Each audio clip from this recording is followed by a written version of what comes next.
And tonight, locally, trying new food for a good cause. That's what dinner guests at a Glory to Ukraine fundraiser had on their menu. Tahalil Mohideen spoke with the local popular chef running the kitchen and has that story.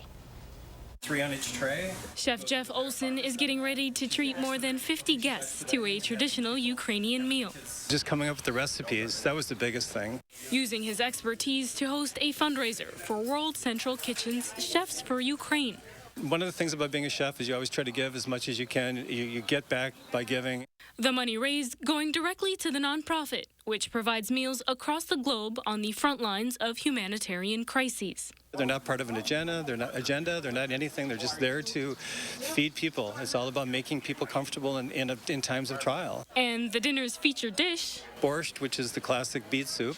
complete with a food guide. It's not just soup as a dish that you eat every day. The dinner's borscht expert, Snezhana Baikova. We Ukrainians believe that borscht is part of our culture and part of our soul.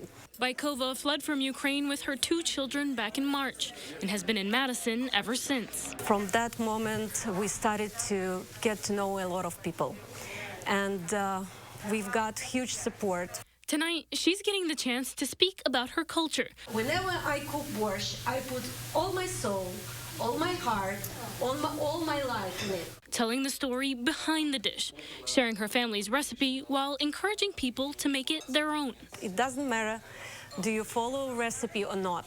Every borscht that every Ukrainian woman do in her life, it's unique. Olson happy to see his food bringing people together. It's kind of a commonality, and even though we're sitting here and eating together, we're thinking about our friends and people that we know in Ukraine. I want to point out, News 3 Now first introduced you to that Ukrainian woman you just saw, Snezhana Baikova, and her family back in March. Susan Simon shared the family's harrowing journey from Kyiv and the friends who helped bring them here. That story on channel3000.com. And if you want to help support Chef Olson's efforts, it's not too late. You can donate to the Chefs for Ukraine initiative directly.